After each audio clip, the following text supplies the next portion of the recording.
اطہر آپ بتائیں ذرا ویری کوئکلی کم ان آن دس.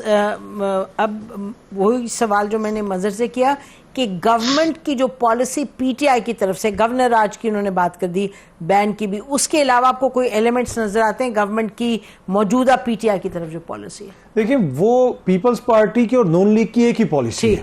ان کو ڈیفرینشیٹ کرنا بنیادی طور پہ میرے خیال میں ہم وہ چاہ رہے ہیں جو وہ کر رہے ہیں. اس لیے کہ کل ہی بلاول نے، آپ نے بلاول کا ایک کلپ سنایا، اسی کے اندر بلاول نے کہا کہ ہم نے سیاسی استحکام لے کے آنا ہے، چاہے ٹاک سے لے کے آئیں یا ڈنڈے سے لے کے آئیں. لاٹھی سے. اب یہ بلاول کی جو ڈنڈا، ناظرین سنا آپ کو سنا دیتے ہیں. چلو وہ سنا دیں بلاول کی. بات چیت سے یا لاٹھی سے ہمیں پولیٹیکل سٹیبلٹی لے آنا پڑے گا تاکہ پاکستان میں معاشی سٹیبلٹی آ سکے، پاکستان میں ہم دہشت گردی کا مقابلہ کر سکیں اور پاکستان کی حکومت چل سکے، ریاست چل سکے، ریٹ آف دا اسٹیٹ ہو. اب یہ بالکل واضح ہے، اس میں آپ دیکھ سکتی ہیں کہ وہ کہہ رہے ہیں کہ جی ڈنڈے سے چاہے آپ پولیٹیکل سٹیبلٹی لے کے. کیا کسی جمہوری معاشرے میں ڈنڈے سے پولیٹیکل سٹیبلٹی آتی ہے؟ جمہوری معاشروں میں تو ووٹ سے آتی ہے، سیاسی عمل سے آتی ہے، پولیٹیکل عمل سے آتی ہے. تو حکومت بالکل واضح، جب ہم حکومت کی بات کرتے ہیں اس میں پیپلز پارٹی اور نون لیگ وہ دونوں ہیں. یہ نون لیگ کی حکومت تو ایک دن سروائیو نہیں کر سکتی اگر پیپلز پارٹی سائڈ پہ ہو جائے. تو یہ دونوں کی اکٹھی پالیسی ہے جو ہم نے 26 نومبر کو دیکھا. اب اس کے حوالے سے بہت ساری مبالغہ آرائی ہوئی، غلط بیانی ہوئی، لیکن نون لیگ کے ہی وزیر اعظم ہیں شاہد خاقان عباسی صاحب، وہ آج ہی یہ تعزیت کرنے اپنے حلقے میں انیس ستی کے گھر گئے ہوئے تھے. 20 سال کا لڑکا جو وہاں پہ فائرنگ سے شہید ہوا، تو وہاں پہ کچھ نہ کچھ تو ہوا ہے نا. انہی کے تھے نا، انہی کے وزیر اعظم تھے. اب تو نہیں ہے، اب تو وہ نہیں ہے، پر انہی کے وزیر اعظم تھے. اب جو اعلیٰ عدلیہ ہے اس کا بھی امتحان ہے. بے شک آئینی جو بینچ ہے وہ اس کی تحقیقات کرے، اس کے سامنے یہ سارے معاملات ہیں، کیونکہ لوگوں کی زندگیاں بھی تو پاکستان کا آئین گارنٹی کرتا ہے نا. تو یہ ساری چیزیں ہیں. حکومت کی پالیسی واضح ہے کہ فی الحال پاکستان تحریک انصاف کو کرش کرنا ہے. اور پاکستان تحریک انصاف جو گورنر راج کی بات ہے، میں آخر میں ایک جملہ ایڈ کر دوں، مجھے گورنر راج لگتا ہوا نظر نہیں آ رہا، کیونکہ علی امین جو ہے نا، انہوں نے ایک بھی ایف آئی آر کروائی ہے کسی کے خلاف خیبر پختونخوا میں کہ مجھ پہ قاتلانہ حملہ ہوا؟ تو وہ تو ان کی بی ٹیم بھی نہیں، وہ تو ان کی اے ٹیم ہے. تو میرے خیال میں جب تک علی امین ہے گورنر راج نہیں لگے گا. تو سب نے طے کر لیا کہ ڈائیلاگ ہی طریقہ ہے، تو یعنی کہ ہمارے جو پینلسٹ ہیں تو کیا کریں اب، مطلب کیا ہوگا؟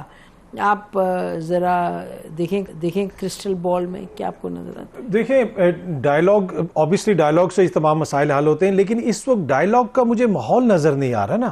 اب دیکھ لیں کہ اب 3 دن سے عمران خان صاحب کے وکیل پٹیشنز اٹھا کے گھوم رہے پھر رہے ہیں کہ کوئی سمجھ نہیں آ رہی کہ وہ کہاں پہ ہیں.